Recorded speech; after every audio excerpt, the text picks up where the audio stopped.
రాజులకు రాజు ప్రభు అయిన యేసుక్రీస్తు నామమున మీకు శుభములు. ఈరోజు దేవుడు మనకు అనుగ్రహించిన వాక్య ధ్యానము కీర్తనల గ్రంథము 23వ అధ్యాయము 3వ వచనము. నా ప్రాణమునకు ఆయన సేదదీర్చుచున్నాడు, తన నామమును బట్టి నీతి మార్గములలో నన్ను నడిపించుచున్నాడు. ప్రియులారా, ఈ వాక్య ధ్యానమును మనం పరిశీలించినప్పుడు మన ప్రాణమునకు ఆయన సేదదీరుస్తున్నాడంట.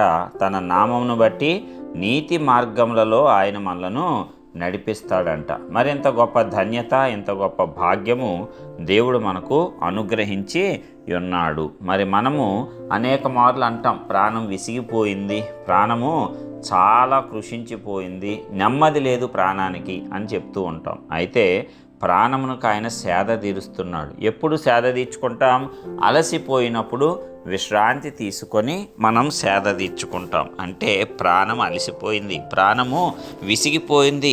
ఈ లోక సంబంధమైనటువంటి ప్రతి విధమైనటువంటి పరిస్థితులను చూసి ఎదుర్కొని కొన్ని జయించి, కొన్ని జయించలేక, కొన్ని అసలు వింటేనే భయపడిపోయి ఇంకా దీన్ని నేను జయించాలా అనేటువంటి ఆ యొక్క వ్యసనముతో కూడిన బాధ నీ యొక్క ప్రాణమును కృంగదీస్తుంది.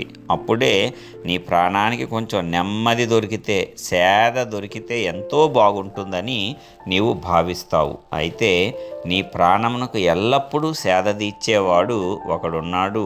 ఆయనే ప్రభు అయిన యేసుక్రీస్తు. ప్రయాసపడి భారం మోస్తున్న సమస్త జనులారా, నా యొద్దకు రండి, నేను మీకు విశ్రాంతిని కలుగజేసేదను అని మరి చెప్పినటువంటి వాక్య భాగంలో మన ప్రయాస, మన భారము, మన చింత అంతా కూడా ఆయన మీద వేయమంటున్నాడు. అప్పుడు ఆయన మన ప్రాణమునకు నెమ్మదిని, విశ్రాంతిని కలుగజేస్తాను అని సెలవిస్తున్నాడు. కాబట్టి మరి ఆయన ఆ రీతిగా మన యొక్క ప్రాణమునకు విశ్రాంతిని కూడినటువంటి సేదదీర్చేటువంటి అత్యద్భుతమైనటువంటి ఆదరణ అనుగ్రహిస్తాను అని సెలవిస్తున్నాడు. మరి ఇంకా నీవు నీ ప్రాణంలో విసిగిపోయి నేను ఆత్మహత్య చేసుకుంటా, అది చేసుకుంటా, ఇది చేసుకుంటా అనేటువంటి స్థితిలో నీవు ఉండకూడదు. దేవుడి మీద భారం వేసి నీవు ధైర్యంగా ముందుకు వెళ్ళిపోవాలి.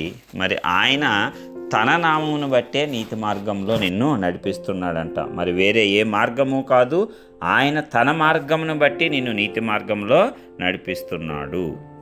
కాబట్టి నీ ప్రాణం ఎప్పుడు కృషించిపోయి ఉన్నా దేవుని యొద్దకు వస్తే ఆయన దానికి సేదదీర్చి నెమ్మదిని కలిగిస్తాడు. ఆయన నామాన్ని నీవు ఆశ్రయించావు కదా, ఆయన రక్తాన్ని నీవు ఆశ్రయించినట్లే. కాబట్టి ఆ రక్తం ద్వారా నిన్ను నీతిమంతుడిగా చేయటమే కాకుండా ఆ నీతి మార్గాల్లో ఎల్లప్పుడూ నడిపించేటువంటి గొప్ప దేవుడు మనకు ఉన్నాడు. కాబట్టి ఇది మనకు ధన్యత. ఇలాంటి ధన్యతను మనం కడవరకు కాపాడుకున్నట్లయితే మనం ఎంతో భాగ్యవంతులమే. కాబట్టి ఆయన యొక్క గొప్పతనాన్ని బట్టి మన ప్రాణము ఏమాత్రము కృంగిపోకుండా, నశించిపోకుండా, కృషించిపోకుండా సేద తీర్చుకుంటూ ఆయన యొక్క నామమును బట్టి నీతి మార్గంలో మన అడుగులు స్థిరపరచుకుంటూ ముందుకు సాగిపోదాము. మనము అన్ని రకాల భౌతిక సంబంధమైనటువంటి, ఆత్మీయ సంబంధమైనటువంటి దురభిప్రాయములలో నుండి, అలాగే ప్రతి విధమైన దుష్టత్వంలో నుంచి తప్పింపబడి, ఇతరులు మనకు తలపెట్టిన కీడు నుంచి కూడా సంపూర్ణంగా విడిపింపబడి మనమందరము ఆయన యొక్క నామాన్ని ఈ లోకంలో ప్రచురపరిచేటువంటి వారంగాను, ఘనపరిచేటువంటి వారంగాను ఉండటానికి ఆ పరిశుద్ధాత్మ దేవుని కృప మనందరి ఎడల విస్తృతంగా పనిచేసి ఆశీర్వదించునుగాక. ప్రార్థిద్దాం.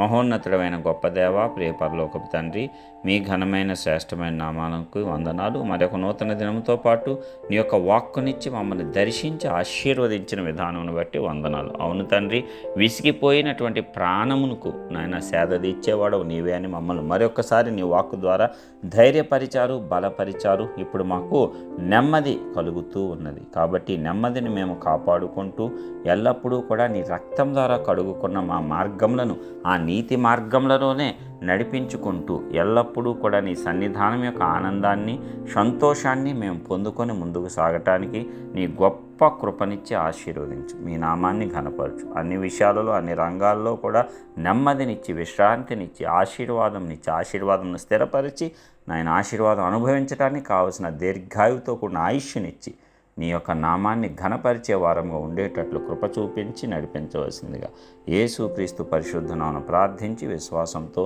నిశ్చయముగా పొందుచున్నాం పరలోకపు తండ్రి. ఆమేన్.